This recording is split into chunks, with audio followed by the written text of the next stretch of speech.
Hit that notification bell too, unless you want to miss out and hear about it later. This is the show you don't want to miss. Every week I'm here waiting.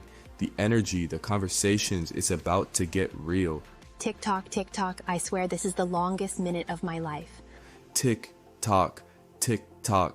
The panel tonight's gonna be fire. I can feel it. Who's joining tonight? Let's go. Hit that subscribe button already. Yo, grab your popcorn, grab your drink. It's about to go down. You're not ready for what's coming.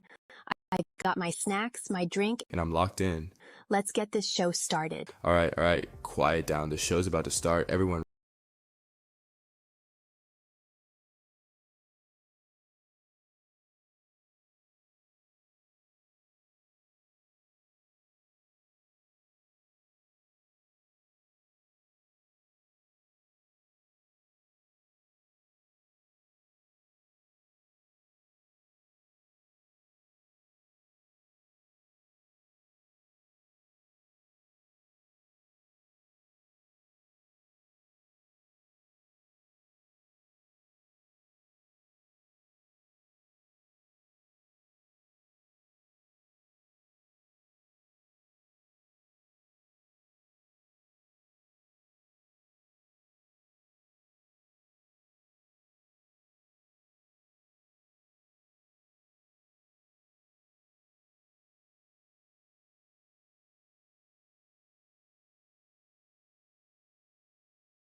So, guys, going back to the office, being remotely for 7 years was a hard transition. Two, you forget about all the politics you go through, the office politics. Oh, that's huge. The I- office I- politics game is a whole nother game. And the thing too, guys, I'm quick to say it. I've always been the token black.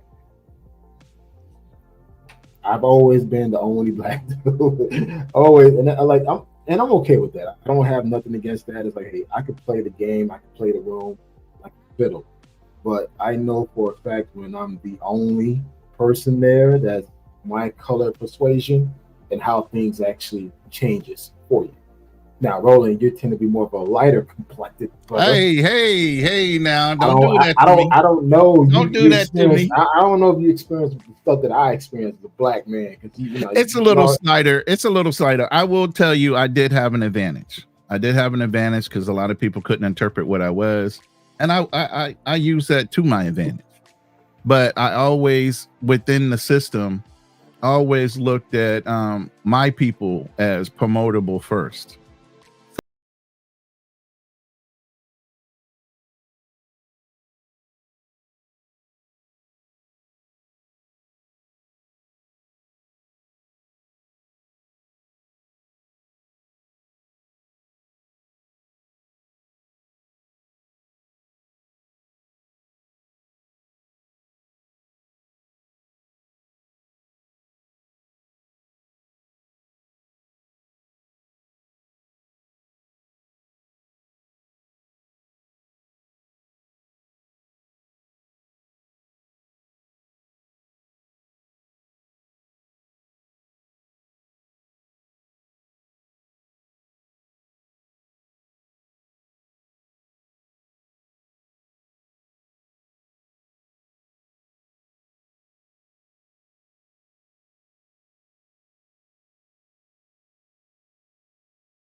and know twice as more. And the sad thing is, I've seen people get promoted over me that knew less than me. Facts. That's guys. I remember sitting in interviews where they loved me. Guys, this is before the video conference. This is back in the early 2000s when the HR loved me or whatever. But once I came into the office for the live in-person interview, I could see their facial expression and they realized I was a black man. Exactly. And the thing is, guys, listen, I'm not small. I'm not a small guy. So I have presence when I walk in the room. So I can see the fear. I can see the surprise on their faces, man. And I'm like, shock and awe when you walk in the office. Yeah. And I'm, you see me coming in a suit, coming in looking like, God damn, like who this dude is. But at the same time, I felt how uncomfortable some of them were. I felt it. And it's hard to continue an interview or any type of interview when you know that person's uncomfortable or they look uncomfortable. And I've been in this situation many times in my career, guys. I'm 22 years in the corporate game. I graduated in 2001. My first corporate job was at Allstate in Northbrook, Illinois. I'm from Miami. I've never seen snow in my life, Roland, until I moved to Chicago. Are you serious? Listen, I never had a winter jacket. Never had a winter jacket. Like That living in whole Miami. wardrobe change moving from Miami up to Illinois. That's Bro. culture shock when it comes to the weather. Dude, it was a culture shock for me because again, guys, look, I had a 1993 Ford Thunderbird. Remember the Ford Thunderbirds? I remember them. Yeah, I had a 1993 Ford Thunderbird. I drove my car from Miami to Illinois. First time leaving Florida. Wow. And it's like, all right, I get to Illinois. This is fall weather, but for me it was winter. Because I just left hot sunny Miami to Illinois. Right. So now that I'm in Illinois, man, it's just like adjusting. And it was just like, it was a culture shock for me. You know, to see black middle class, black successful people, see a bunch of trees, hills, dude, all this shit was brand new to me. I will never forget the first time I seen snow rolling. I seen snow, I went outside, I stuck my tongue outside just to get that little taste to it. You know, I did my first snowbird, built my first snowman, my first winter, but also I got my first frostbite. Right. So that was all in the left field, guys. My apologies. Going back to the corporate game. But after 22 years, man, and due to a recent abrupt ending of my employment at this particular company, which I'm probably thinking about suing. That's how serious this stuff is, man. And I just feel like, you know what? I'm just tired. I'm tired, man. I'm just tired of playing this game, back and forth game. I'm tired of the fake smiles, the fake laughs. You know, people say they cool with you or whatever, but yet when shit hits the fan, they all disappear. Oh, you right under the bus. First, it's the black guy. Yeah. Gotta be the black guy. Oh man. So yeah, I mean, tell me, man. I mean, am I wrong to decide that, you know what, take a whole new faith of the direction and no, I think myself. Everybody needs to have their own business. I mean, we can be exceptional at businesses. I mean, think about how entrepreneurial we were in depression. Our people always made a way out of no way. I mean, that's famous within a lot of our households. We make ways out of no way. We can stretch a dime. We could stretch a meal. If it came down to it, we did not mess around when it came to that. So in that respect, we have that entrepreneurial spirit. We know how to go out there and get it when we have to. Unfortunately, a lot of us go out and get it the wrong way. You know. Yeah. But when push comes to shove, I'm sorry, back in the 60s, a lot of people did a lot of things. I mean, even my family background has some mobster gangster stuff in it. You know, so it was what it was back then in order to make a dime, because a lot of the steel mills, a lot of the different things that closed down and started to move overseas. You know, Pittsburgh felt it heavy. You know, a lot of companies felt it. And the first people to feel it more so than any were black people. Yeah. We were the first ones let go back then. I mean, you know, diversity hires wasn't a thing. You know what? We got a super chat from Darnell Elliott, a $5 super chat. You younger man need to listen to Black Man Travels. He's speaking facts. Being a black man in corporate or skilled labor in America is tough. Salute. Guys, listen. One thing I've learned, being in corporate is a good thing. It could be a bad thing. It depends how you're willing to play the game. It's a fucking game. You play the game to win. Check your emotions, check your ego, and just play the fucking game. Because for me, I'm a nice guy. You know, I'm willing to give the helping hand. You know, I'm willing to go hard for a team. I've always been a team player. But also too, I realized that certain environments, certain work settings is not designed for me. And one thing I've learned is that when you're trying to control me, I've always been this way. For my mother would tell you, I don't like to be controlled. And even as a leader, I don't like to be controlled. So I'm always going to push back. And sometimes when you push back, people don't like that. No, they don't. So you got to be 10 times right when you go to push back in the corporation. You really got to put everybody in a row and knock them all down at once. Because if you miss one swing, it's over for you. And that's the thing. I've checked a few people in my last row, and I guess that didn't rub things. Well, they didn't do things the right way. and I was pretty much on the shit list. Right. But although I had great intentions of moving things directly, sometimes they don't see it that way. And then one thing I've learned, they're gonna do whatever they can to get your ass out of there. So again, guys, the corporate life, you could win, because I have a lot of guys who are currently winning in the corporate game, big time executives for huge Fortune 100 companies. That's for them, but my personality is not designed for that. And I think at this age and at this point in my life and my life experiences, I don't have patience, man. That's one of the first things that go, brother. I'm trying to tell you. I as don't, you get man. older, you got less tolerance for just, like you call it, fuckery. Even in the workplace. You know what I'm saying? So yeah, and what I was telling you and what I'm going to share with them is the same thing. Understand, when a company pays you a salary, they're leveraging your best talents against their company for benefit. So while they're telling you, oh, we can pay you $100K, they already have it in their head. They're going to make $3, $4, $1 million plus if they're going to pay you $100K. They're looking for the upside of what your talents and your ability does. So at the end of the day, your company is making money off of you anyway. They're selling your talents. You're representing their brand and their label by your talents. So at the end of the day, when you walk away, you don't lose those talents. You don't lose that wisdom you got. You just you use the brand to follow on your name.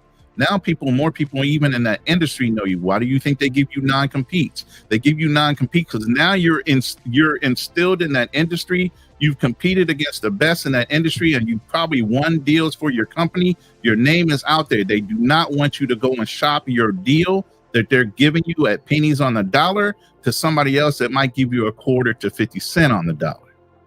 That's why you're selling non-competes.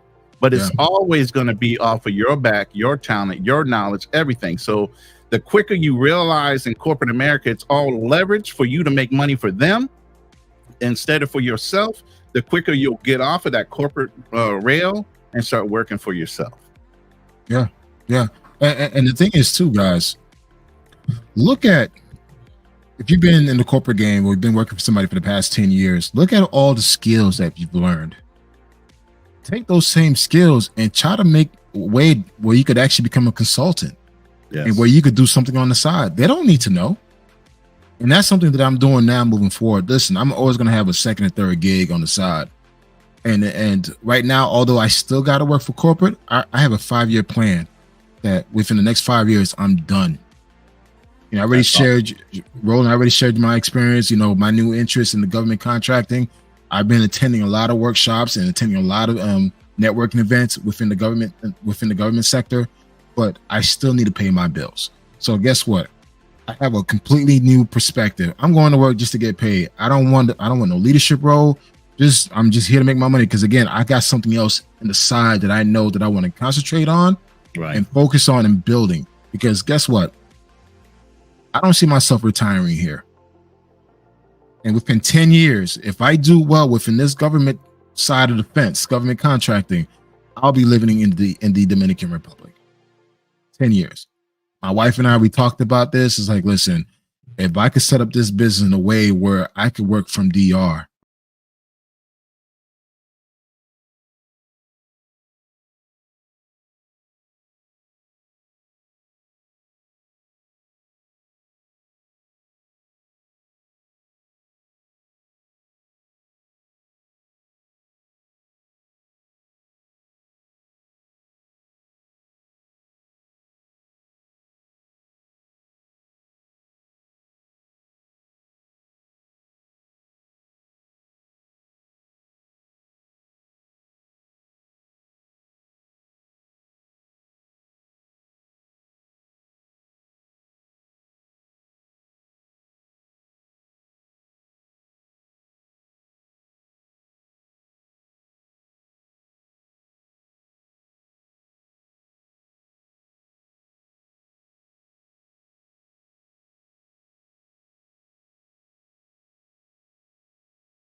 So The next, wait. So what I was going to say is, Mhm. I've gone through my cycles in life, and like I said, I've lived several lifetimes. I call them lifetimes, which is where I've transitioned in life. So I've done initial public offerings with guys. I know how to write IPOs. I know how to write grants. I've worked in government contracting for almost 15, 20 years in different industries to where I did FPOs or RFPs on business proposals that they wanted to have done, because everything goes out RFP to bid. They have to take 3 bidders. And like I told you offline, that as a black owned business, you are allowed to subcontract off of bigger companies and take a Correct. share of that award. It's mandatory that bigger companies use smaller companies when you go out for bid. They have to respond back with a smaller company in tow. So this is why I said you establish your bases, you establish maybe a little workshop to help push what your initiatives are within your edict of what you want to work with. Once you get all that established and you have a better understanding of government, you already know I'm a resource. So yeah, I know, Darnell, you've been working in I've been doing it, bro. I've been doing it in sales for a long time. RPs, all that. Yeah, and that's the thing, guys. Understand, within the government, they have a earmark amount of dollars that goes to small businesses, and those small businesses, the prime contract holders need to allocate 8% of their contract towards small businesses, especially minority-owned businesses. Correct. That's 2 strikes right there for you. Yeah. To get you, because now you're a black-owned small business. But also, too, I want to position myself where I'm an expert, where I could get the larger deals. So again, that's why I'm retooling and reskilling myself in certain key areas. Now, yes, I have 20 years of transferable skills that I can use for the government. I'm creating a website, Roland. I'm creating a website. Good. Similar to how you guys see my Black Man Travels, I'm going to have one just like that for the government. And again, this is going to be a whole new shift of direction. I've been doing this for Fortune 100 companies for 20 years, doing all the social media ads, website designs, and everything else. So it's like, hey, why not just go ahead and do it for yourself? Exactly. I mean, granted, it's going to be hard. And just like this one person said, D Ward, next 5 years not guaranteed. Shit, tomorrow's not guaranteed. But guess what? You never know unless you try. That's facts. You got to grab your nuts sometimes and jump out the fucking plane and see where you fucking land. And it ain't even guaranteed the parachute's going to open when you jump out. No, but the good thing about our skill set is that I can always go back to corporate. Oh yeah, like my skills are so desirable, I can still go back and find a job. But I'm at a point now, Roland. It's like, do I want to go back? More. Right. Like, shit, do I want to deal with this shit? Match your earning potential better as an independent contractor or your own business owner than you ever could working for a company. Like I said, the company is still leveraging your asset of your knowledge and everything else in order for them to make a profit. Most companies are going to make anywhere from 30 to 50% profit on labor. Listen to me. I've run VP level organizations. I know what the fuck we talk about. I know what we can do when we leverage fucking labor versus what we're bidding out for that labor. Okay. This is all I've done. So yeah, they are leveraging you guys when you work for corporate America. Even what's the billionaire that does a lot of stuff offline right now? And he's already said that he was going to give at least 1/4 of his wealth away in donations to different organizations. I can't think of his name right now. Somebody in the chat, I know you're thinking of who I'm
motion creates emotion.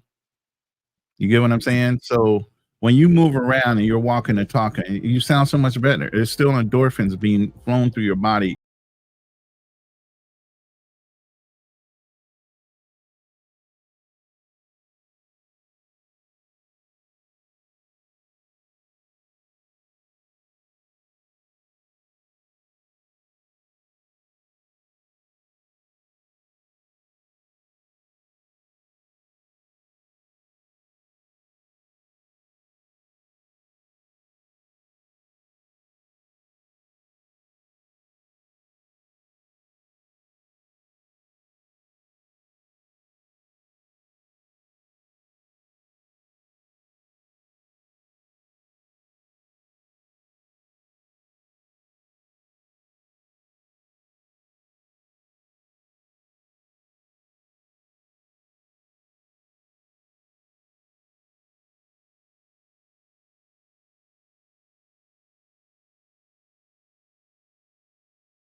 So this is my new name, Canal's Unbeaten Path.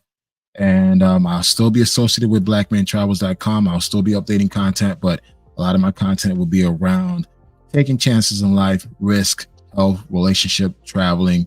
So yeah. So at this point, I'm no longer Black Man Travel. Mr. Aaron Ferris, you are officially the only Black Man Travel. So it's like, hey, there's no beef with me. You can have the name. I think you do run a respectable brand over there, and I think you'll do really well with that name. So I'm no longer Black Man Travels, and salute. I'm done with that chapter, man. I'm good with that, and yeah, I even changed my YouTube name. So, hey, that's awesome, man. Yeah, so it's gonna Unbeaten Path, first time on the live.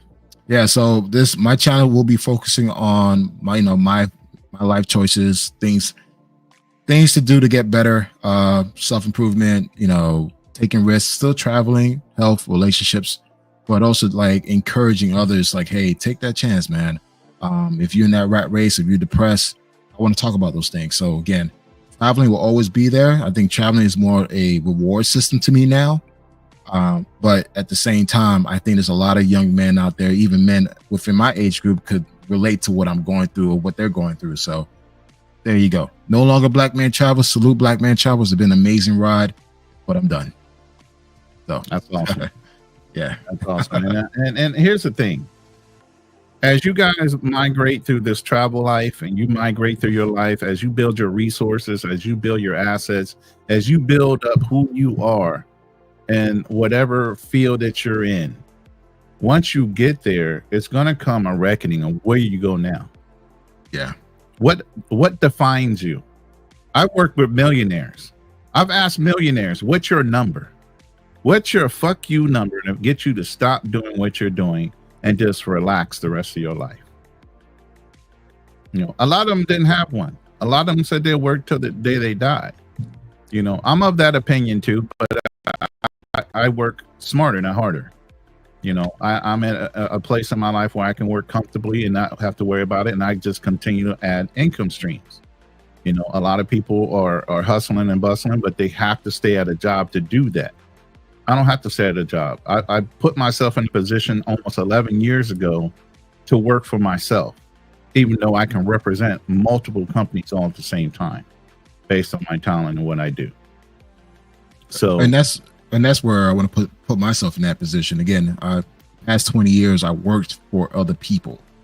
Worked for, you know, the Verizon, the Dell, the Microsoft, you know, the Deloitte Consulting Group. I've done those things. Like, okay, cool.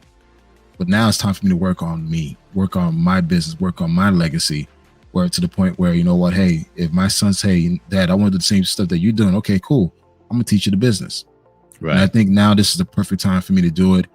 Especially after this last situation that I had with this other employer. And I feel like, you know what, I can't do it anymore. So I'm done. But again, guys, still got to pay the bills. So I'm still going to find a little contract job or whatever. But a lot of my attention and energy would be going towards the government contracting. Yeah, don't be a Jay Rillo. No. Don't go on vacation, come home and get fired because you stayed 3 days later than you needed to. Don't do that. You know, that's a whole different story. Don't be that guy. You know that's what I'm a whole saying? different story, man. I mean, you know what? Here's the thing. My former employer had an issue with me taking so many days off. You know, that was one of the issues that they had with me. Mm-hmm. And I'm like, these days were earned. These were my earned PTO days, but they had a big fit. You know, it was just, dude, like I told you, there was a lot of stuff that was happening on the back end. And guys, be careful while you're at work, man. They're watching you. And they start assuming certain things. Don't tell people your business. Hey, keep your work life. Don't bring that shit home. Don't tell them what you do outside of work. Man, listen, they say, Dan, hey, how was your weekend? Nothing. I ain't do nothing. I ain't doing a goddamn thing, man. Make sure you have same old sitting in the house. Same old boring life, barbecued in the backyard or something. You know what I'm saying? You're amazed. You're gonna have that one employer that's jealous of this lifestyle that you're living outside of work.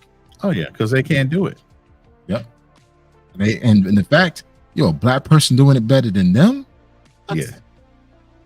What? Talking about driving while black. Hell, you can't work in corporate America while black and be successful without somebody wanting to pull your ass over and try to figure out what the hell you're doing.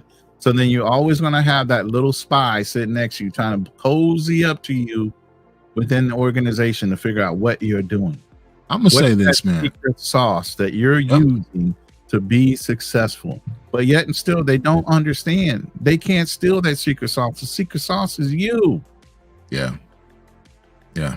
But guys, again, we've been doing this over 20 years. 20 years. I've seen it all, man. So a lot of stuff that you probably experiencing as your first time in corporate, trust me, you're gonna experience more shit. and it's sad that sometimes you may have to soldier. Sometimes you may have to soldier check their ass. I've given a few guys the shoulders a few times walking the hallway. It's like, you know what? I ain't gonna let you. I'm not gonna let you punk me in the hallway. So guess what? I'm gonna lean this shoulder a little bit down, then I'm gonna knock you out. It's like, hey, I've done that several times in my career, man. And it's just like, oh, my bad. Sorry, Matt. Yeah. I just bumped into you. It's like, God damn, I can't fuck with that dude physically. So then they try to do the psychological thing. They start trying to do the corporate thing because they know they can't get with you physically. You just overwhelming, so then they start getting on the scheming tip. And that's what they do. There's always somebody in the corporate that know they can't touch you any other way to try to find some kind of violation on you to get you up out of there. I agree. So I don't know if you want to discuss anything else. You want to hear? No, I'm good. I'm good. If you want to open the line, let's go. We can open up the panel for a little while. We're not going to stay a long time. We're going to try to keep this within a 2-hour window or an hour and a half.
From you when you leave. They can take your job. Absolutely not. They cannot. But those certifications and that knowledge you get, they can't. Other things that we don't do. I see this. Like they'll say, hey, would you like to take on a different project? Or would you like to do something different? We don't, because it's like, oh, nah, that's too much of my free time. We don't take on those outside things that make us better in our skill and then put us in different places within the company. Right. Another thing is we chase the money. And I'm glad that I did not. I had an opportunity when I was going to go into corporate world to go to GE, General Electric Aviation, making more money, maybe making about $50,000 more when I was starting. And the place that I went to, the guy, I said, why would I go here, man? I can make this much more money. And he was saying the work-life balance, you won't make as much here, but they haven't had a layoff since like 1940. And, they tight. care about you. Yes. Yeah.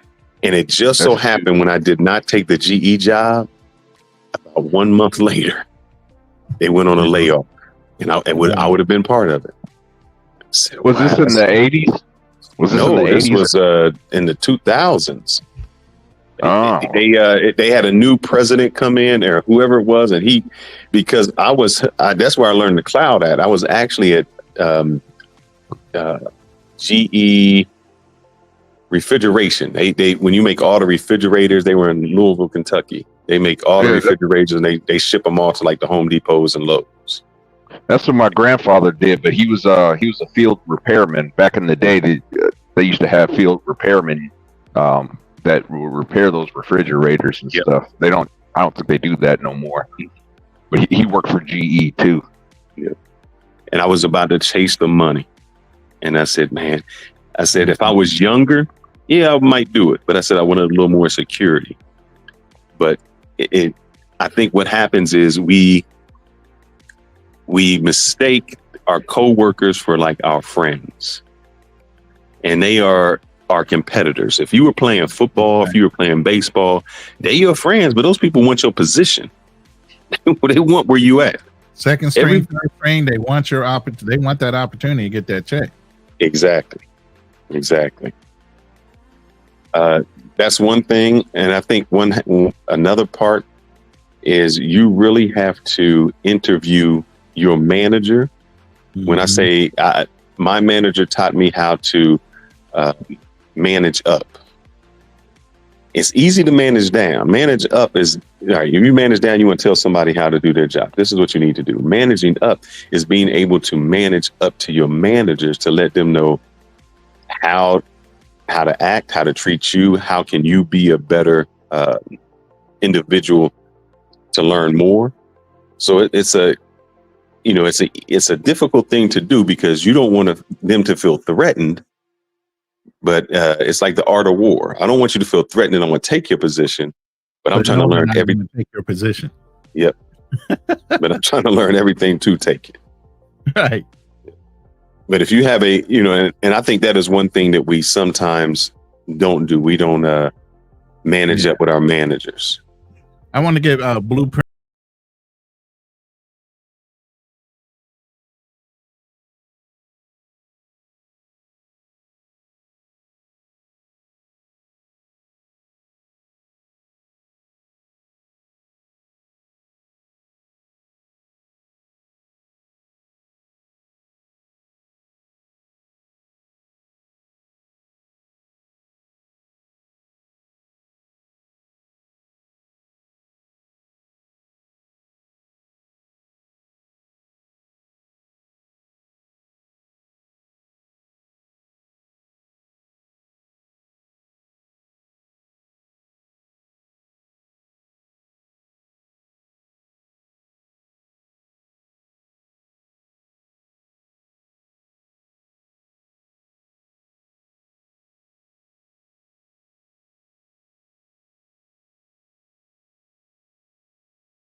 I've taken advantage of a lot of the corporate benefits that most people really take advantage of. For instance, I had half of my MBA program paid for. I've gotten my PMP certified corporate. So there's a lot of things that you could definitely take advantage of, but sometimes there's always some type of like if you do take those programs, you can't leave the company.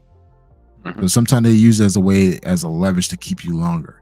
Yeah. But if you do it right, you could walk away with your whole tuition paid off for your MBA or any certification you want to do. But also keep in mind, guys, if you're unemployed, there's tons of government programs that will pay for your certifications. Yeah, so the only problem, I'm sorry to interrupt. I was just going to say the only issue is a lot of times it's hard to, you got to know somebody that knows how to find those programs because they don't tell you about those programs. No, I disagree. I disagree with that. You got to know the resources. Just go to your unemployment office, ask them for, like, every state has a workforce innovation department, and those and each of those states or cities have funding where you could actually allocate those funding for free tuition towards any new skills that's going to actually give you the skills to find a job. Guys, I've known people who got cybersecurity certified, being unemployed, having the government pay for it. So again, just do your research, guys. Darnell, I understand what you're saying, but we're not here to discourage anybody. It's like, go out there, research, use the Wi-Fi, use the internet, and just search. You'd be amazed. Once you find a place, go to the office. That's something that we're not doing enough. Go to these facilities and talk to them directly. You'd be amazed when they see a person face and you show interest, that you're willing to learn and do something, people will help you. I think the days of picking up the phone and call, it's not enough. You got to go there yourself and talk to these people. No, I agree. I agree with that. Now they push everything online, but I mean, you are correct. You got to go to the, actually get out and go to the brick and mortar. But, like I said, a lot of times, though, things that I've run into, especially, and I'm just saying with like the VA has a ton of programs that helps veterans. The only thing is, half the time, even people in the VA don't even know. Like right now, I'm actually about to enter one of those programs, and I had to do a physical. My own doctor, like, she's like, I don't know what to do. Why you got to do a physical with me? I'm like, well, that's what I was told to do. She had no knowledge, no nothing. It's, when you have government, the issue is you have bureaucracy, and you got so many people that don't give a damn, about their jobs. Listen. And I hear what you're saying, and we're not going to go off too topic on this. Even in your own business and the things you guys do in life, you must advocate for yourself against the machine. Yeah, you're right. You never take no for an answer, because that's what they told black folks way back when. No. And if we had just taken it then, we wouldn't be where we are now. You have to push against the no's to find the yeses. It's in sales, same thing. It's a numbers game. You're going to get so many no's before you get a yes. You keep pushing forward until you find that yes. You keep stating your case until you find that yes. I don't care what company I work for. I don't care what person I'm doing, even in customer service. When I'm trying to get a product returned back to because they did something wrong with it, I will not know for an answer. Let me talk to the next person up. Let me talk to the next person above that. I don't give a damn how long it takes. And again, guys, you got to have a dogged personality when it comes to your health, your life, your business, your family, everything. Dogged personality. I totally agree with that. And the thing is, guys, there's a big difference when you go into the office and they actually see your face and they see your interest, they see your passion about, resolving this issue or learning something new. They will help you, man. I think the days of just picking up the phone and just calling, thinking you're going to get through, is not going to work anymore. Just go to the office. Real quick, I got a $5 super chat here from D Ward. I want to go ahead and read that because it's perfect. Watch out for the haters. Who are your co-workers after you get certified? Because they're going to hate that you got that new certification, which means they already know, because they wanted it too, you're going to get a pay raise. So they're not happy for that pay raise for you. They're happy for that pay raise for themselves to go in their pocket for their families. Which is sad because they have the opportunity to get that same training, but they don't want to do it because they're completely lazy. And that's the problem. Hey, Kano, I got something for you, brother. I'm going to tell you the real reason I had initially got my MBA. One of my professors was telling me, they were like, in doctorate. They're like, well, if you want to get grants, because my objective the very first time was to get a grant, go overseas and teach people like in DR IT work.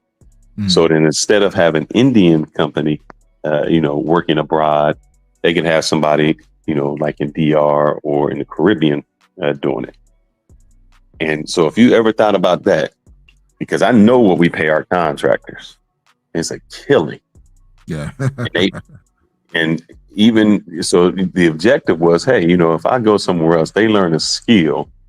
And then the way I get paid by learning the skill. And then I can say, hey, I'll get you to work for us and we can get a contract with like a company in the United States. You make a killing because the people in DR will be happy because they're making about 3 to 4 times what they would make.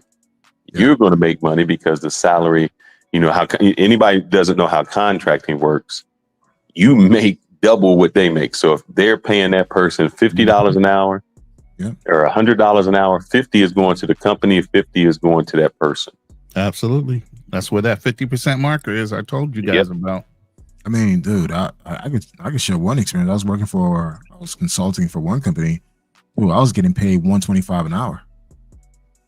They hired me they hired me 40 hours plus. So again, guys, if I could do this full time on my own, shit. That's what I said. And the good thing about this, I could get multiple contracts. Is just putting myself in that position.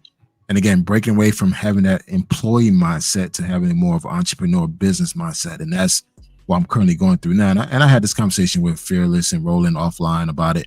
It's a mind shift. It's a mind shift process. Like not thinking like an employee, like I need to have benefits and all this shit. Like, no, you can do that shit for yourself.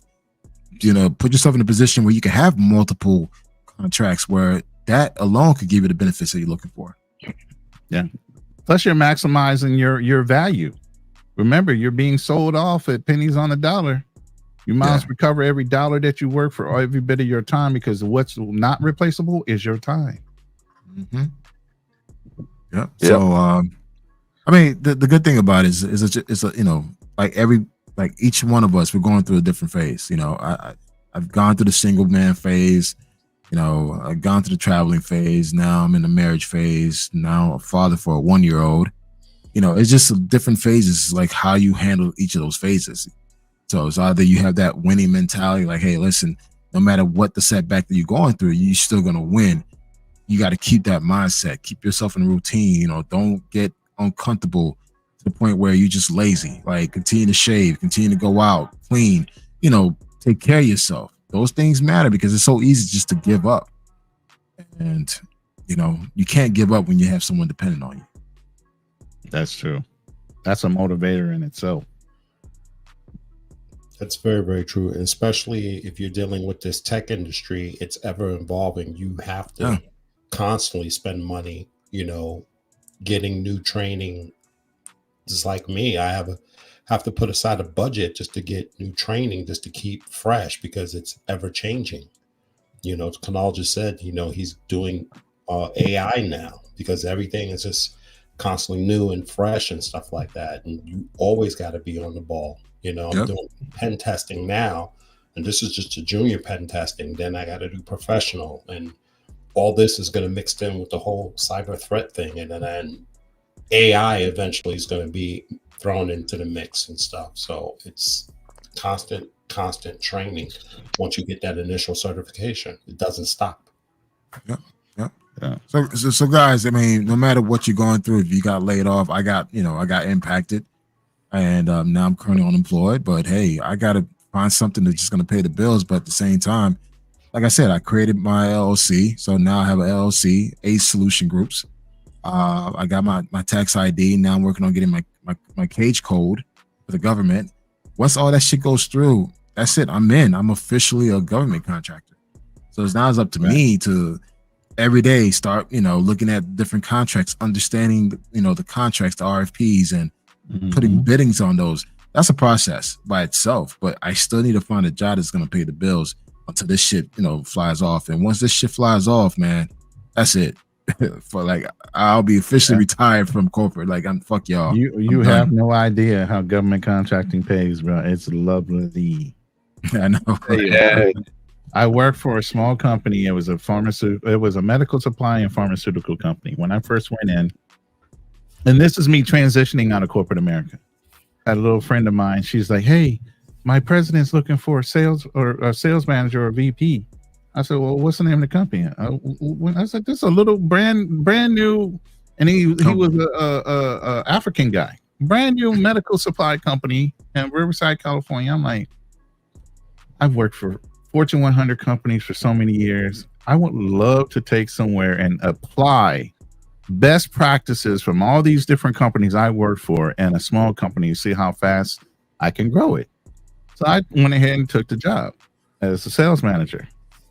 5-year contract, because believe me, I had enough wherewithal. You're not going to hire me in California as an at-will employee. We're going to have a physical employment contract, which I wrote out. You can go back in and check it with your attorney and change whatever you want it. If you want me to come work for you based on my years of experience, we're going to sign this contract. Within 5 years, if I grow your company exponentially, you're going to give me a VP position. I'm going to continue to keep on working for you. So I had everything lined out between my percentages on commission, everything. Boom, boom, boom, boom, boom, boom. Signed it. So I went in, started evaluating his company, see what he had the ability to do with RFPs, started responding to a lot of RFPs. And then I said, there's a lot of pharmaceutical RFPs coming out in the state of California. I said, are you able to bid on it? He goes, well, I have a pharmacy license. I'm like, what the fuck? Why aren't you using it? Well, I don't know what to do with it. Oh, shit. That's all you had to tell me. I started bidding on state level contracts for the whole state of California and a small black owned business in Riverside, California. First one I hit was for tetanus and diphtheria, and that was worth $300,000 to the company. The second one I hit was for flu, and flu was for the whole state. Now, if you know anything about flu itself, 5 manufacturers of flu. And those 5 manufacturers usually go ahead and respond to every RFP that's out there for the whole country. So they already know what they need to produce every year based on what they're bidding out to the state organizations that are going to issue the flu. Well, me knowing government contracting, I already know they have to put out a history of all prior year wins. So I go back and do my research. I see what the level of margin is from profit to what they actually bid, and I knew what the ratio needed to be. Now, my boss at the time understood that he wanted a 30% margin profit across the board on everything. On little medical supplies, that's not a big deal. But on a pharmaceutical deal, it's not the amount of margin that you're looking for. It's the quantity number that you're looking for. So you have to lower your margin in order to win something that's going to supply a whole flipping state for it. He was still looking for 30%. I said, you can't win that. You're not going to win that. I had to educate my boss on how to actually win deals. So at the end of that, what we wound up doing was we bid it at 3%. I beat every supplier that actually produced the flu for the whole state of California. $7.5 million deal for the whole state of flu. Now I told him, look, we're going to win it at 3, but we're going to close it at 8 to 10. He said, how the fuck are we going to do that? I said, what? So we win it at 3, right?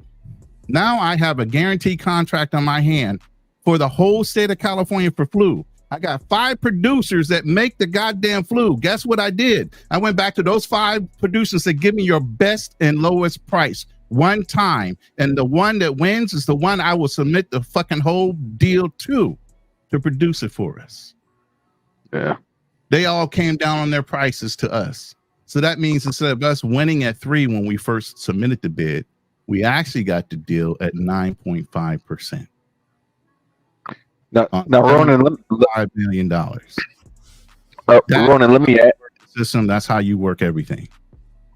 But you got to know the system to play within it. And that's why, Roland, I will be talking to you offline. Yeah, I got to take some notes. Pay attention to T's and C's, but yeah, it's all a game, man. You know, and you can leverage people against themselves, and then they'll wind up having to cow to you at the end of the day. But go ahead, Darnell, or whoever was next. I just had a question for you, Ronin. So, like, have you ever had to run into situations where because one of the things I've learned about contract, especially government contracting, it's real cutthroat. Like, you'll have companies that will against the actual producers of the fucking flu, the actual manufacturers of the flu. I beat them. So yes, I'm competing against everybody. Everybody's my enemy. I have no friends. So yeah, but I didn't give a damn whether they thought they were my friends. I never thought they were my friends. I already knew what the deal was. It's not even about that. It's about profit margins. Like basically, a lot of times, this is what I have personally witnessed is where companies have underbid contracts so much in order to win them, they're not even making money. They're actually losing money. But that's stupid on them. Like I said, I already had when I underbid, I told you I underbid for a reason to win it, because I knew I can go back to the manufacturer and get the best price from them because they've already preempted thinking they were going to win. So they already produced the win, meaning they already produced those vials. What are they going to do with the vials? Keep them in storage? No, they want to get rid of them. Yeah. So they still need to send them out to somebody. Right. I knew the system inside it out. So there's no way I was going to lose even if I put in 3%, because at the end of the day, the people that were actually supplying me the price were the people I was going to have to buy from. You know, so I mean, could you talk a little more about, you know, I know it could get a little, it's a lot, but could you talk about, okay, what is appropriate profit margin? This is not a topic. Wait, hold up.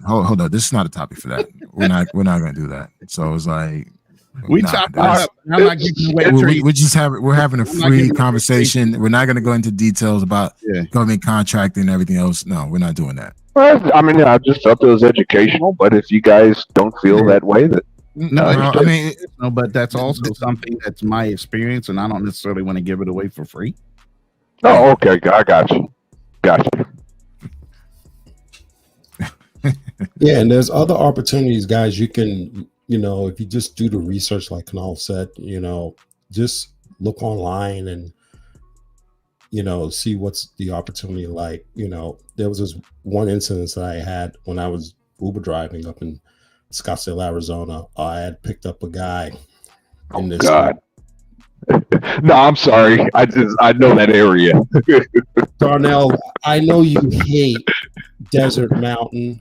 I love them. They take care of me. But no, Desert Mountain. You mean Desert Ridge up north? Desert Mountain up north, where one of the group of celebrities are at, and the millionaires are at. But go ahead and tell us a story. Yeah, go ahead and tell your story. Here's the thing. I picked up this one guy. He was going to a golf tournament with Arizona Cardinals and Colorado Rockies. He was telling me his story. He was near broke 5 years ago until he got into e-commerce.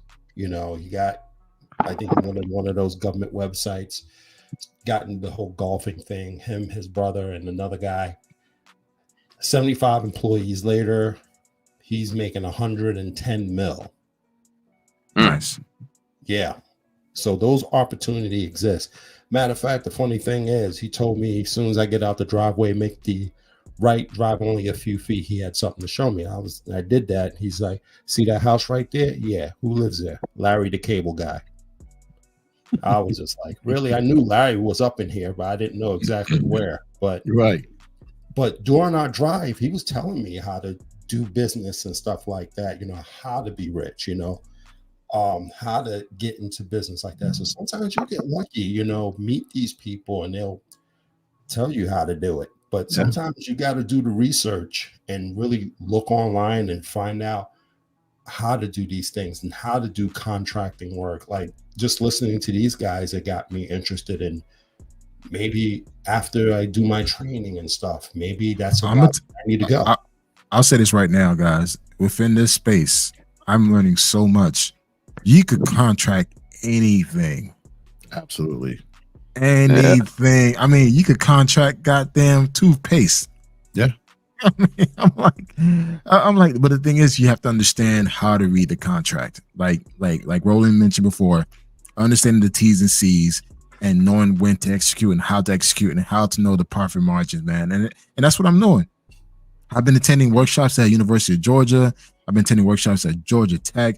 Dude, listen, I'm going in not as a 20-year VP, like know it all. I'm going there like, hey, I'm brand spanking new to this shit. Teach me whatever. I'm playing dumb. I'm asking dumb questions. But guess what? I'm taking notes like crazy. And I'm learning. And it's got to the point now where I felt confident enough where I could start my LLC, which I started it. Got my tax ID. Now I'm waiting for my damn SIC codes and my damn cage code. Once all that stuff comes in, I'm official government contractor. So, but also too, I understand that I have to be realistic here is that, I have to learn the business. So the next 3 months, if, I'm going to learn, I may have to go for the smaller deals just to understand how things work. So hence, that's why I still need to find a full-time job. But guess what? The job that I get with corporate, dude, just hire me as a contractor. I'll work on a project. I don't want to lead nobody. I don't want to run no team. I just want to come in as a contributor.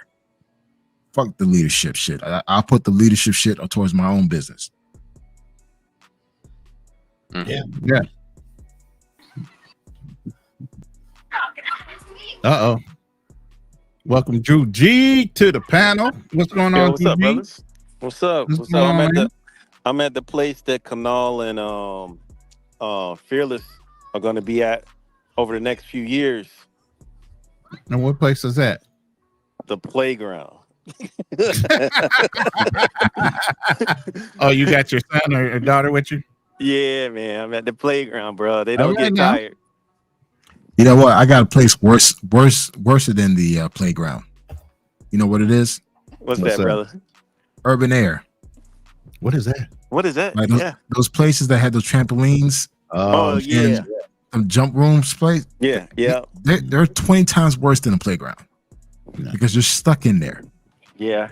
But a lot of them have like food and parties. Yeah. I mean, they have good stuff going on there sometimes. I know the ones in Vegas do. Now, see, the one here in Georgia. Interested in way early in life? Swimming. Oh, man. They were swimming since they were 2. Yeah. The earlier you get your kids into swimming is. I would have them at the pool longer than I can have them anywhere else. Yeah. They love being in the water, and the kind of exercise and the shape these kids were in was phenomenal. Yeah. By the time we moved to Hawaii, we were stationed in Hawaii. My oldest son was swimming out to the reef because in Hawaii, there's a reef that breaks and then it comes into the shore and breaks again. My son was swimming out to the reef that was offshore where the water broke initially. And I'm like, yo, and he was only 8 years old. I'm like, yo, man, get your ass over.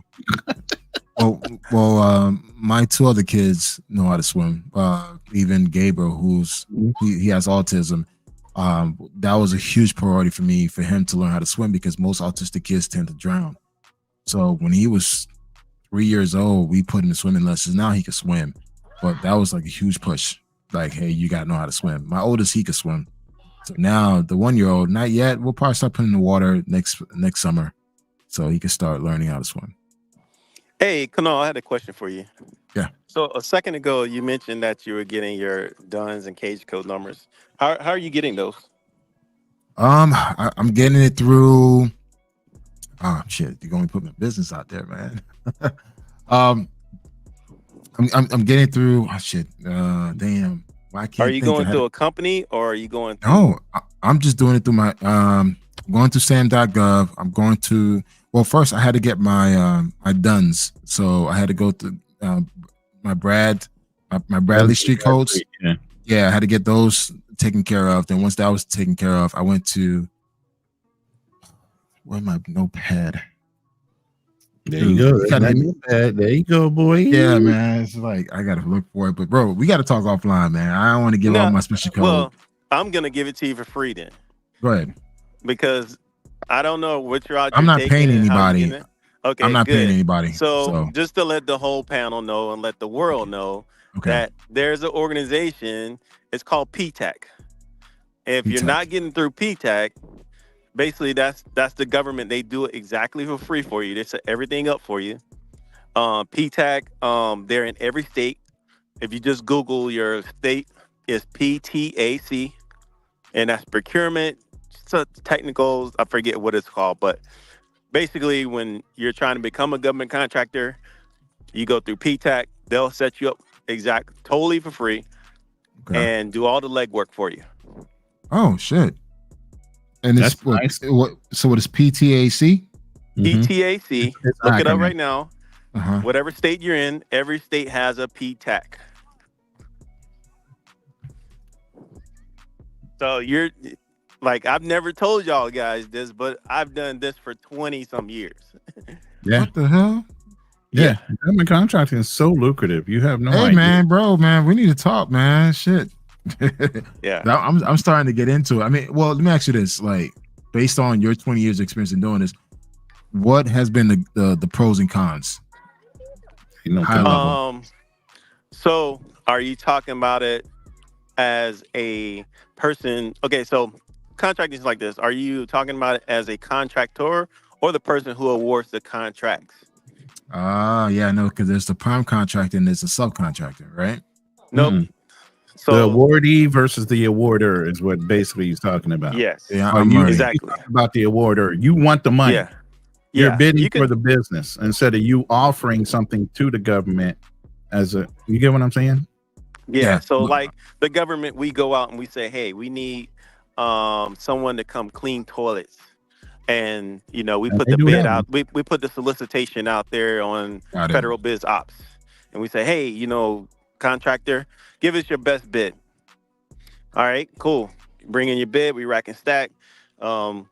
Everything government is called LPTA. I don't know if you ever heard that term before, but it's Mhm. lowest price technically acceptable. Mm-hmm. Lowest price. Mhm. That's why I had asked that question earlier. Yep. Lowest price That technically comes into acceptable. play. I'll give you guys a good I don't know if you guys have ever seen this before. I kind of get a kick out of it. But you go look at this movie. It's called War Dogs. Have you ever seen that? Yeah, I I've seen know War that. Dogs. Yeah, I've of course. seen that. Yeah. Yeah. So War Dogs Fantastic. is a true story about government contracting. When these guys came in, they hardline low bid this huge contract. It was awarded to them, and that's how they basically got in the door. But long story short, they cut a lot of Corners. corners. Yeah, they were buying ammunition out of Ukraine Romania. or Yeah. Romania, somewhere like that. And that's the one thing I can tell you with government contracting is that I've seen this several times. The person who's a sub that gets paid the least is the person that never gets paid by the prime. And that always is an issue. And that's exactly what happened in that movie. The prime did not pay the sub. The sub contacted the government, and he's like, hey, I'm not getting paid by the prime. What's going on here? We've done the work.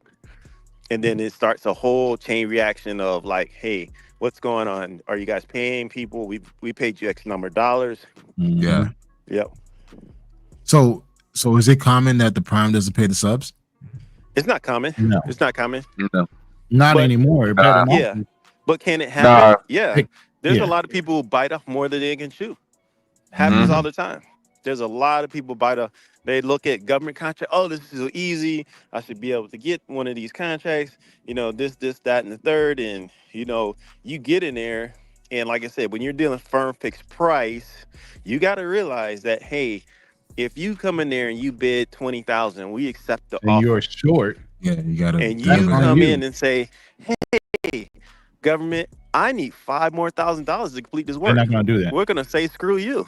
Yeah, they're not We going to said do that. firm fixed price. Mm-hmm. So Now that's the- underbidding yourself that you can get yourself into trouble and fall off the contract. You would still be obligated to either complete the contract or pay the money back so they can take the second place bidder. So Yep. yeah, that stops people from underbidding because you can't go back in and ask for more. Yep. Or you can Yeah. be terminated. Yeah, And you can be. there's terminated for default and it's terminated for convenience. Right. Convenience of the government is that, hey, we had a hurricane, so for the convenience of the government, we can no longer go for this contract. Mhm. Terminates for default is like, hey, yeah, you're short. You can't continue to perform the work that we paying you for. We're kicking At you the out of here. level that we paid you for. Yep. Because they're going to have certain Yeah. standards on delivery. Ready? And if you can't deliver at that standard and maintain it for whatever term that they're asking you to do it, you can be. Yeah. See, Yeah. I'm loving all of this, man. Again, all positive energy, all positive, statements. I love it, man. Yeah. Yeah, but reach out to your local PTAC. Speak with your PTAC rep. That is a free service, because there's many times I've had people who have said, hey, I'm trying to get on with the government and I paid this company $10,000 and That's they ridiculous. did my DUNS number, they did my cage number, they Dude. did all of this for me. But I said, what? I Drew, said, this is a free. Drew, the way I learned about this is like, okay, of course, like if you YouTube the shit, that's a hot topic on YouTube. Really? It is, and everyone's selling courses, Drew. Like courses God. costing like $8,000, Yeah. $7,000. Having all these master classes. I'm like, no, I'm not doing that shit. So guess what I did? I went to my local small business administration office. Oh, good. Here in Atlanta, Georgia. They invited me to a workshop. I sat in that workshop for 4 hours. Mm-hmm. and they say, hey, listen, Taking copious notes. one of the first thing they say, do not listen to YouTube. It's just like, Yeah. don't do that. And they told me like, hey, this is what you need to do. You need to follow these footsteps. So I've been following the footsteps. But now you just gave me a whole new resource to reach out to where I could just go and learn more about. So Procurement Technical Assistance Center, right? There's one here in Georgia. Yep. There's one in every state. Yeah. Every So state has a PTAC. See, I'm learning, and that's the thing. It's like I don't want to rush into this process. That's why, like, hey, you know what? In the meantime, let me just find another contract, like where I could just, corporate contract that I could do just to pay the bills. But I want to learn this to the point where I'm really good at it, and I can make this shit more full time. Yeah. So what are you focusing or specializing in? More. Man, you just broke down. Your mic just broke off. Mm-hmm. Nope. You just muted yourself now. Can you hear me now? Yes. Yep. Yeah. Can't hear you. Nope. You were good for a second and then you dropped off again.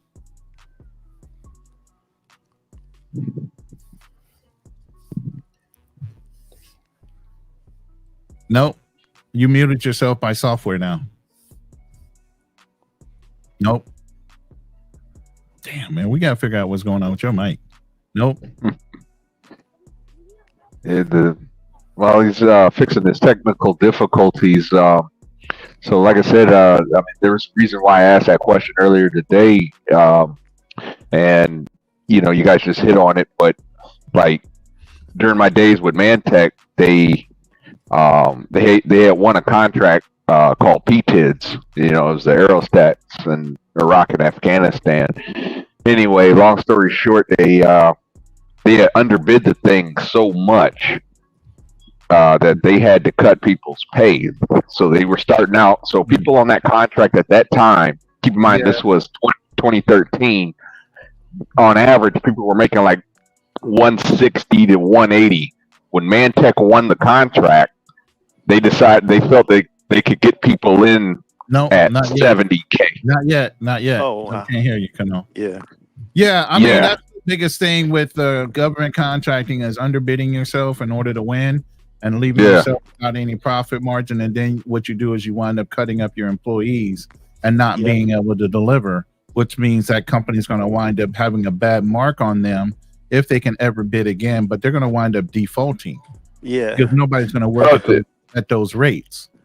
Yeah, they lost the contract as soon as they won it. Do you guys remember like the early days of Iraq and like being in uniform sucked because those were the golden days. Those dudes were making like 250, 300, $80 some thousand to hand towels out, No. $175 to drive a We were offered truck. $250,000 a year, a house. You could bring your family over. They would go to private schools. You get 2 vacations a year that they would fly you back home for $250,000 a year straight up. Bro, I was so jealous back then, man. I was like, look at I'm here Dude. this shit making nothing. Right. Yep. Hey, you remember the head count at the DFAC? The guy just counting heads. He had a little clicker. Yep. Or he'll have a tally sheet. Yeah, that guy in 2008 was making like $120K just to count people walking through the fucking door. Bro, there was a chick making 80 some grand to pass out towels. Nope, not yet. If you're talking, can't hear you.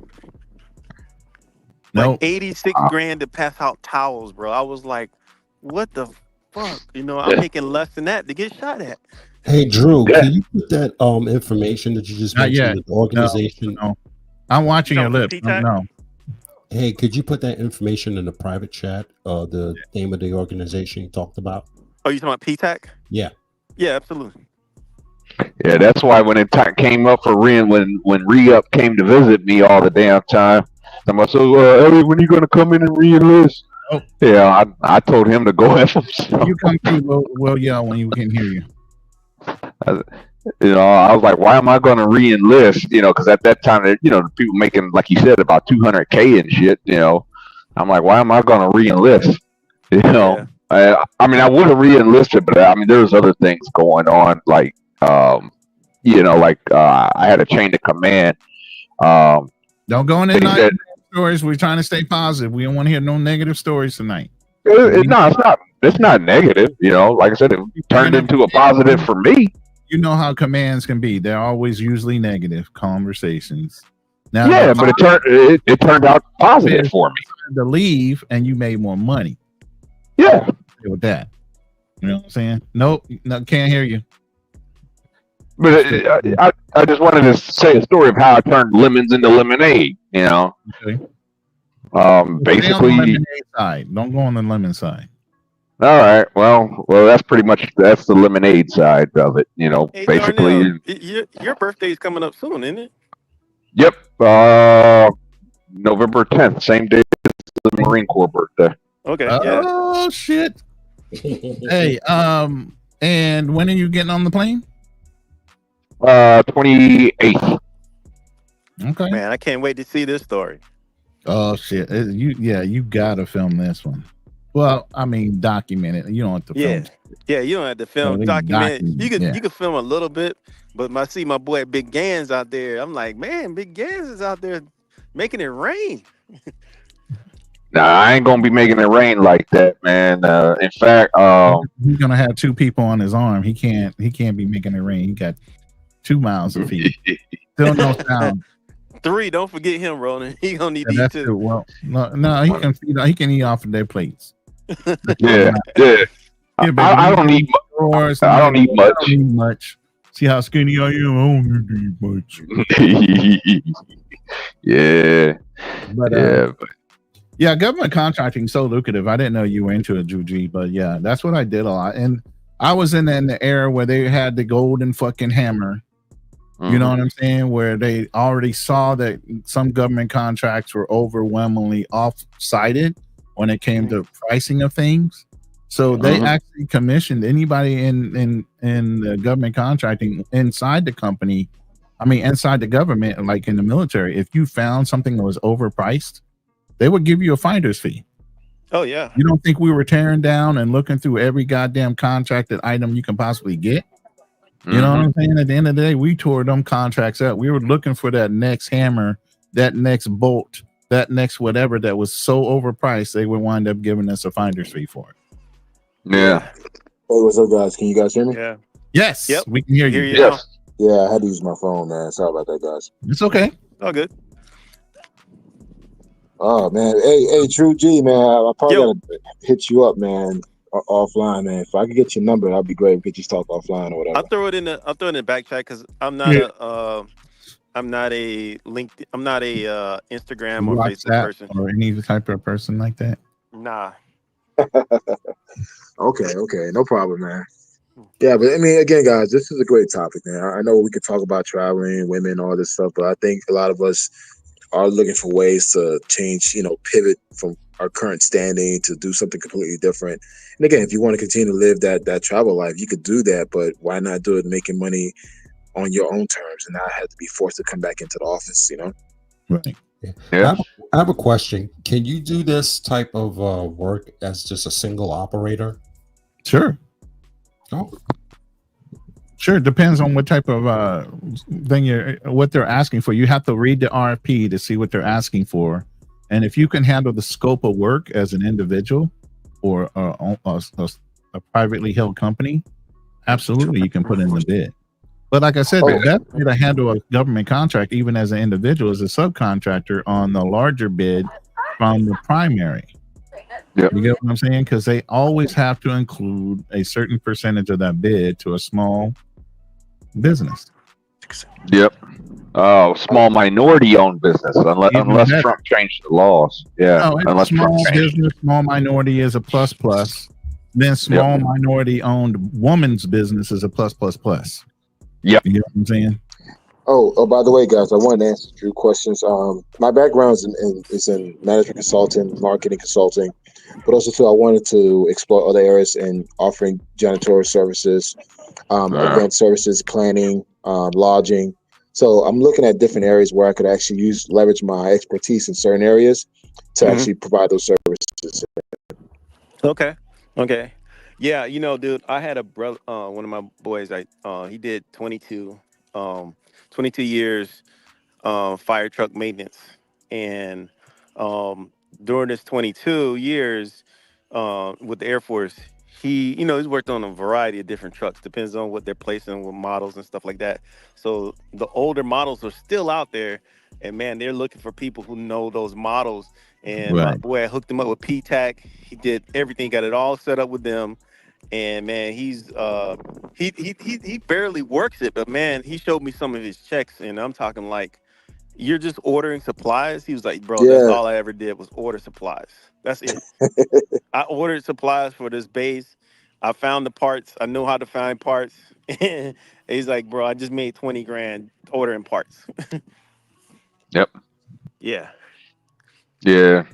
Now another thing too, you got to be wary of. Just because you find a part that's cheaper, you do have to be very careful on certain things. Like if that part doesn't meet the standard needed, i.e., like let's say I'm just picking an example here, but like jet engine aircraft, you have to have a certain type of O-ring. So just because an O-ring, you might find an O-ring half the All price. the rings are not the same, so it has to Yep. meet certain standards, and Yep.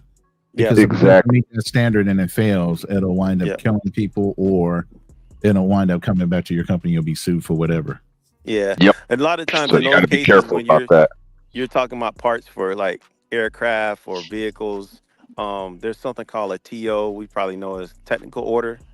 And Right. that technical order tells you where that part comes from or Yeah. how to attain that part. It's not like, Yeah. hey, go down to the local Home Depot and get this Oh part. no, it No. has to have a certain Yeah. tensile strength. It has to have a certain serial. Yep. They're asking Exactly. for a specific part. They Yep. want it, sent out and found to be at the lowest price they can possibly get it at, obviously. Yeah. And they want you to supply it to them. So, Yep. but Yeah, it it's has gonna- to meet all the stringent requirements for whatever build they're using it for. That is the standard. Yep. Yeah.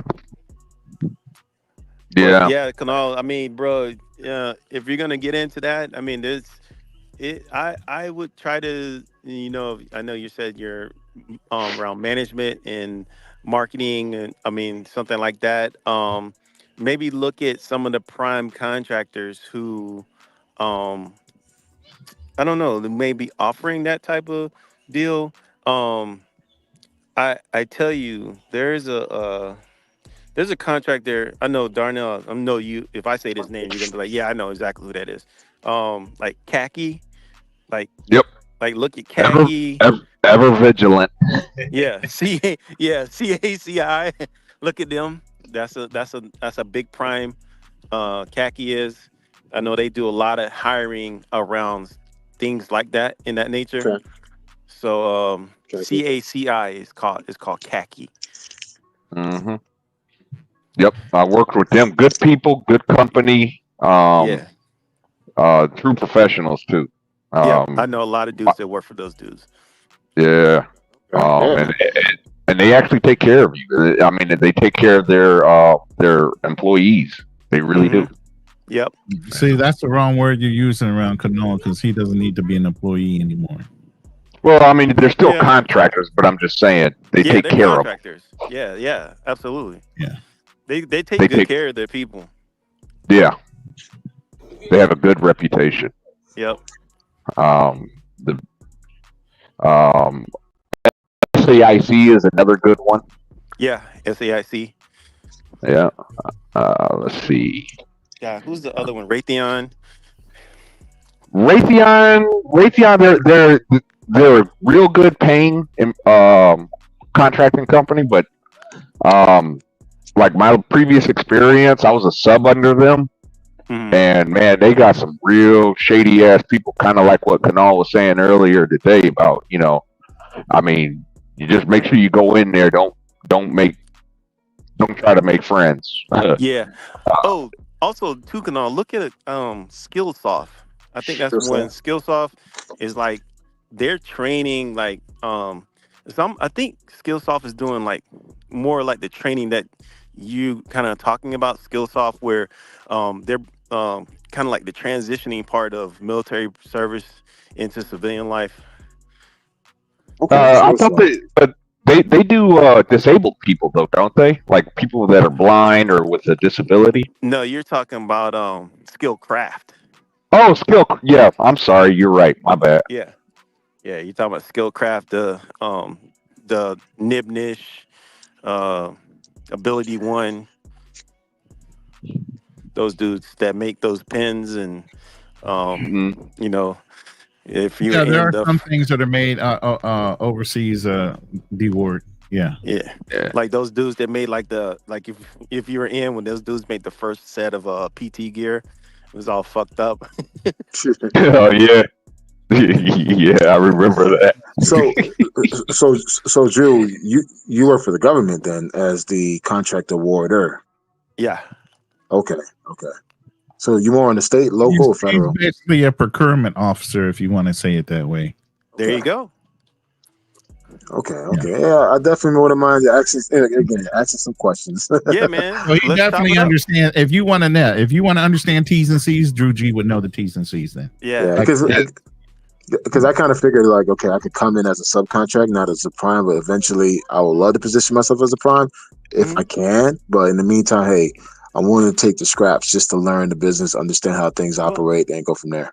Well, do this then. Go while you're there. Go into sam.gov and see what opportunities are open right now, and see see the opportunities that are open, and see what is there that this fits my avenue of expertise of what I want to do.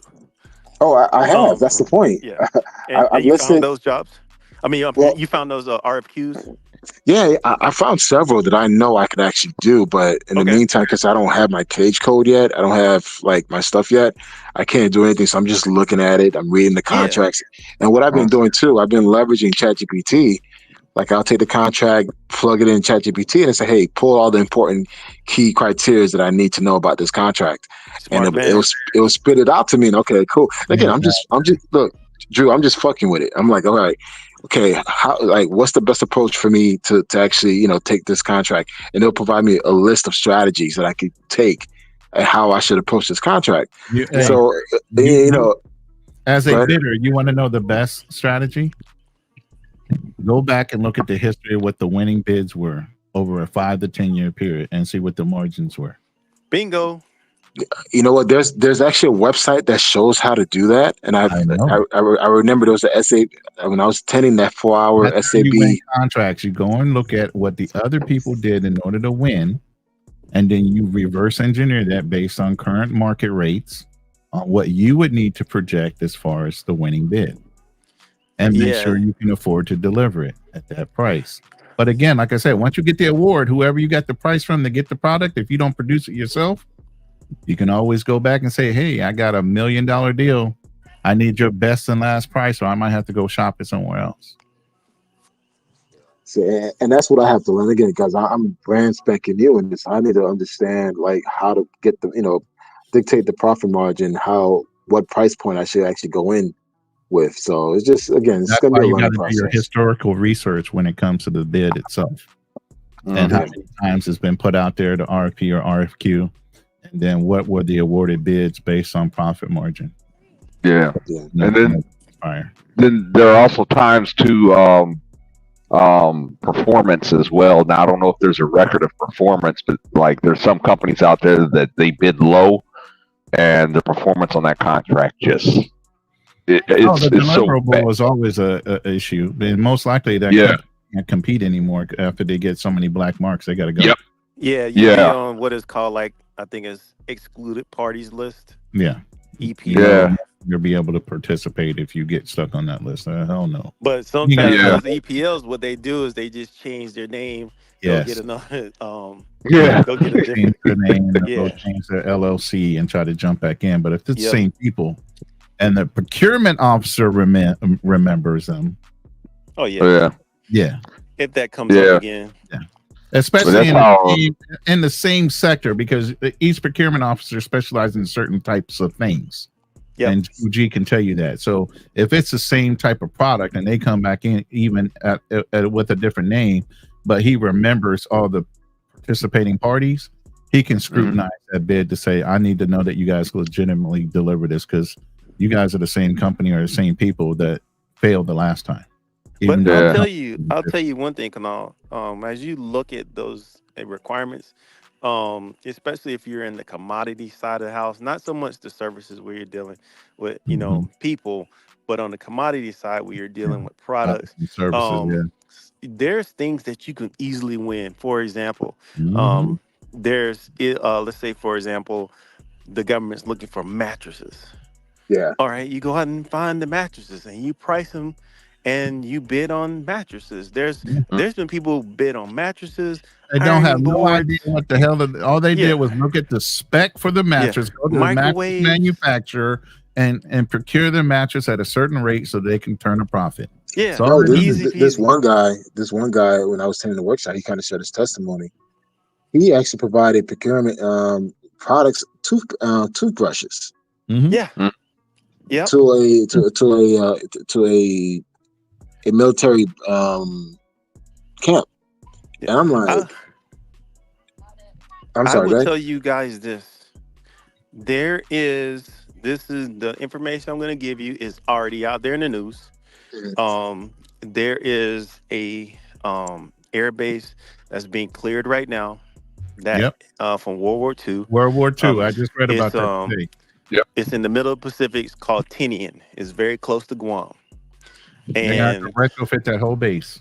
And I would tell you this: they're gonna be looking for mattresses and ironing boards and irons and things like that. Products for people that are going to go on that island to do the maintenance and do the retrofitting. Because they live in basically in bear base situations now, because we haven't been on that island for years. So they live in intense cities right now. Yeah. And so they're probably going to need concrete to repair the runway. Oh yeah, they're going to need a lot of things. They're retrofitting look it up. Look it up. The island of Tinian, the Air Force is there. They basically found all the runways that have been growing over. They've been clearing it, megatons of green waste. The trees and dirt and everything. They have to move out of the way. But because of this thing going on with China, they're opening up old bases because they got to be able to move the aircraft. They said 4 bases. We'll see how many they actually do open. But I'm moving over there in a prime situation, so I might, as a optimum person that understands government contracting, I might even get involved in the game in the Philippines. For supplying certain services, being a veteran and understanding government contracting. Yep. I think that's a good plan for you. And I think for even with you, Ronin, all else fails, man. America side of the house, be in Guam. Oh, I already know about Guam. Yeah. Yeah, I think you were there before, right? That was going to be That was going to be my. I used to have a Guamanian that was stationed in my unit, so we actually stopped in Guam. It's a little version of Hawaii. Yep, You know, exactly. they even have the same ships turned upside down, the same war memorials for those ships, like they Yep. have in Hawaii. You Yep, know, certainly but do. yeah, that was going to be my puddle jumping place when I had to leave the country to cycle back in. Hmm. I was going to go to Guam a couple times just to take a look at where it's at and what it's doing right now. So I Yeah, was Guam is that when Guam I is was popping, man, jumping. because I know some people that bought land, like houses right outside of the bases and things like that. Mhm. So, be careful. We out here in the dark now. It's like, okay, you still Mhm. want to play? Go ahead. Matter of fact, aren't you in Hawaii? Isn't that where your Yeah, daughter and son is? Yeah. yeah, yeah. I'm Man, in I love Hawaii right it. now. Yeah, you're on the Big Island still, right? Yep. Or did you go back? I know Yeah, I was y'all at can't hear. Kaneohe Bay on Oahu side, on the windward side of Oahu. Oh I yeah, was stationed there for 2 years. yeah, Yeah. yeah. I'm on the Big Island right now. Another thing, if I can ask, I mean, do you have an engineering background or do you have like imagination? No, my background's mainly in tech and marketing sales. So that's my background. Oh, okay. I was going to say, if you do have a bit of an imagination, I've heard this story. I don't know how true it is, but it is based on some truth. But allegedly, it was a black female soldier that invented the drip pans that the military uses. Basically, the military mandated they had to use these drip pans. So every time you park a Humvee or something, you had to carry this big ass fucking drip pan, and then you had to put it underneath. Yeah. You know, and that thing, whoever that person is, I heard she, is rich. She allegedly just thought of the idea instead of, them cleaning up the, oil leaks and things, just put a drip pan underneath it as soon as you park the vehicle. And then there's another story of the HESCO barrier. Supposedly a woman invented the HESCO barrier, had Oh this wow. bright idea. Yeah. Had this bright idea. All they did was take like steel wire, cloth, and fill it up with dirt. So instead of pouring concrete and building, walls or chain link fence around the base, they just had the steel wire and cloth and Yep. made like a sack, and then just filled it up full of dirt. Then that was blast protection. So if you can ever think of things like that, hey, this can come in handy. That can really help you. Oh yeah. That's why I said I'd never retire. Yep. Mhm. But definitely there's be all- on the lookout for those requirements in Tinian. I think that's going to be the spot where they're going to need things. Right. But it's like I said, that man, I tell you, just starting out. I mean, that's I'm saying that, but it's not going to be easy because anything that you're getting here, and that's the challenge too that comes with when you're doing contracts in different regions and locations. Certain regions have harder customs issues, Harder shipping requirements. things. Yeah. There's lead times. Like when I was working out here in the Pacific, bro, the lead time coming from the mainland may be a month. So the advantage is actually being in country or being close to that area. That way, you know what the resources are there. Well, Yeah. That way, you can access the local.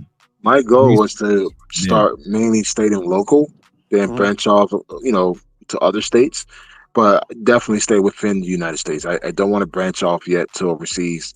Let me just focus everything local and stateside. Then once I get, once I build a name and I feel comfortable with it, then yeah, we could probably look at, servicing military bases outside the U.S. But I think just right now, there's so much opportunities here from the local and the stateside, that there's really no need to actually go overseas yet. Yeah. And it's not just Be careful. here's the thing. Let me say this real quick. It's not just federal contracts.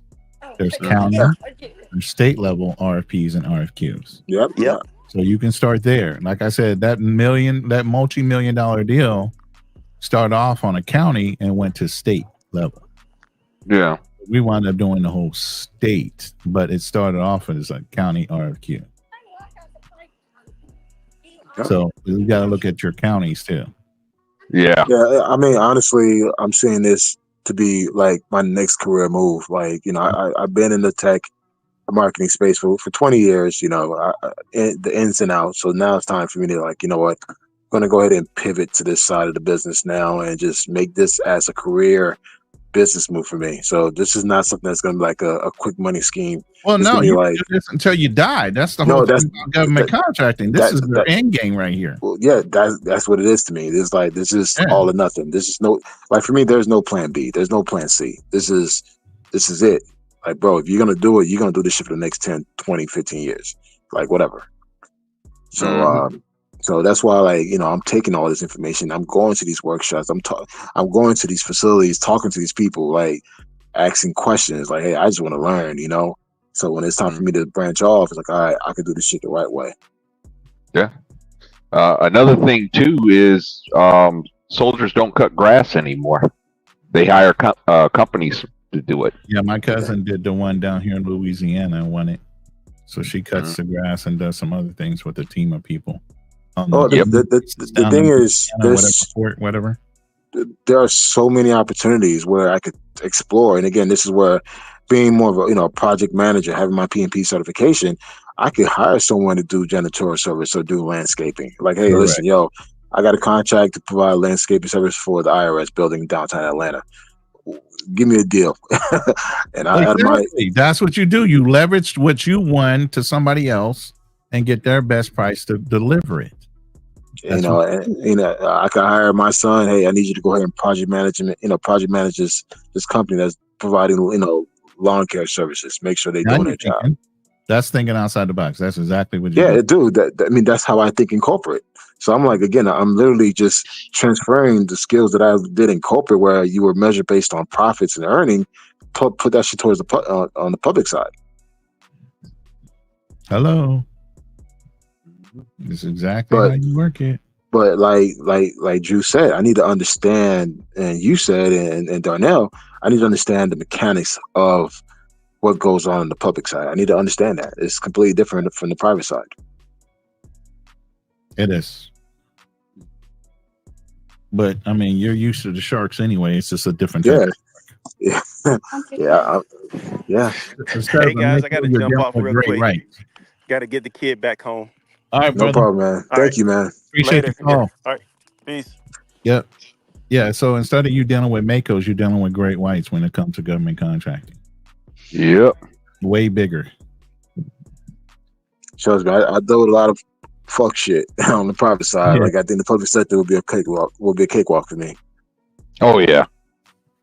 Yeah. And like I said, you have inroads. Like I said, they have to partner with small Black-owned or minority-owned businesses and so on. So you have inroads even on the larger bids. But like you said, you know, you're going to cut your teeth on some of the state or county deals.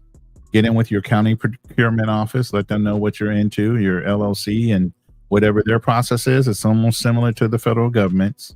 Get in with the county and see if they have RFQs and RFPs out there that you can respond to those, and see if you'll win a couple of those and start getting yourself, you know. Like I said, Roland, we're going to have a one-on-one conversation, man. So stay tuned before you leave. So when are you scheduled to leave anyway? I'm not leaving until next year. When next year? My goal is I'm out of here by February. What? By the end of February, I'm out. Wow, that's right around the corner. Yeah, exactly. It was going to be February or April. April is the end of my lease here, so it's not too far away.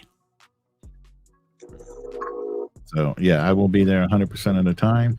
I will stay in Manila for the first month, most likely, because I need to get indoctrinated in the Manila VA system and get myself set up with whatever I need to know within the country. And then I'll venture out closer to where she's at. But at least a month or two, I'll be based out of Manila, Cebu area. Take my dad with you. I am not taking anybody, bro. I'm trying to have a life. I'm not responsible for nobody. That's your daddy. You take care of your daddy. I'm trying to convince him to go out there and, you know. Need no partners. I got a whole partner I'm trying to recruit into. You get what I'm saying? Why am I taking somebody with me? Hey, because of my dad's skittish. He doesn't want to go. Damn, that's not my issues. All right. Bro, that's your daddy. My daddy ain't around for me to have to do that shit. Well, fellas, we're approaching the 2-hour mark. But I know we didn't want to go beyond 2 hours. My daddy, bro. Yeah, we're pushing almost 2 hours, so we already said we're gonna have a 2-hour limit. But yeah, well, hey guys, this has been an amazing conversation, man. I learned a lot, and again, guys, I shared some things with you guys, and I'm looking forward to the next steps, the next path, the next destination. I know it's not going to be easy. I'm not going to be calling a couple of times, crying, hitting the walls or whatever. But hey, it's part of life, man. So, bro. Hey, man, you got a good, solid support structure, man. We're all behind you 1,000%. You know, I appreciate that, man. And that's the thing, man. That's one thing I want other brothers to see is stop viewing your next brother as an enemy, man. We need to create that comfort, that area where we can support each other and encourage each other. If you got something you want to do in life, hey, tell us, man. We encourage you. We'll support you. I think this whole thing about this beefing and everybody want to, I see you overseas, I'm gonna do this and that, whatever. Man, come on, man. It's just too much.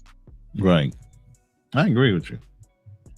Yep. So with that being said, Roland, you want to close it out, man? Salute to Just John. That's a young man that was on the podcast yesterday. His first trip, after listening to a lot of us for over years, was to Europe, and he hit up 5 countries in Europe. He didn't take the short route. He went straight to Europe, Canal. Yeah, I heard. Yeah, I'm proud of him. I actually heard a story yesterday about the whole receipt sharing. Dude, you don't never feel forced to show receipts. And now if someone's talking shit and you want to show them receipts, go for it. But me, I'm all about showing receipts, man. You know me, Rolling, man. I was like, hey. Oh, you famous for that. But hey, I just want to say thank you, everybody, man. Rolling, go ahead and close it out, man. All right, so like I said, we just wanted to chop it up for about an hour or two. We made it 2 hours almost, just under.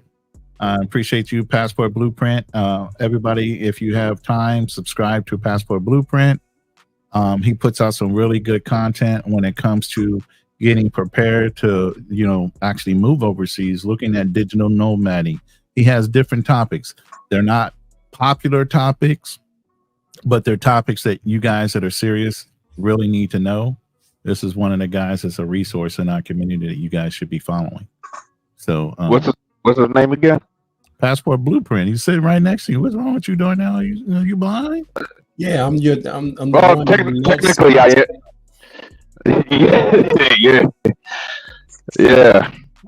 technically I am going blind, but yeah. Hey, you get them cataracts or whatever fixed, brother. Well, I had surgery October 7th. I had surgery. My right eye I think is good, but my left, I'm still having some issues in the left eye. Okay, before we go down your whole medical history, Just John sent in the last $2 super chat. Appreciate all you brothers. I think we appreciate you too. Like I said, we always encourage young men to travel and become the new examples, because as we rotate out, more people are rotating in every day. Yeah. So it's the battle of the attrition. Are you going to have the positive brothers influencing the new travel squad? Or are you going to have the bad deviant ones influencing the travel crews? You know what I'm saying? So now it becomes a battle of right and wrong in these streets when it comes to properly traveling and not giving us a black eye every time we go into a country. Facts. And to Canal, don't worry about your situation. You was here in Phoenix, Arizona. Phoenix is a bird that rises from the ashes, man. And that's what's gonna happen. Hello. Thank you, man. It's like, he's just dope, man. He gonna fight. He gonna fight until the last. He's gonna rise out. He's anyway, so he ain't going down like that. They don't know. I got that machete ready. Yeah, Ronan's gonna be busy with a whole wife and trying to build a house and kids and all that shit. And then here's my plan. So I told Kunal this, and I really don't want to tell a lot of people, because people like to try to dig and tell you what you can't do. My objective is to demonstrate what you should be doing at my age when you go overseas to find a wife. Objectively, Once I get done there, I'm bringing her back here. And I'm going to repeat the same function of building a house and resources and everything here in Texas. So while everybody's talking about it and ain't doing it, you're going to see me do it. So just follow my channel. All right, guys. You guys have a good night, man. All right. Peace. Later, everyone. We're going to go ahead and end this now.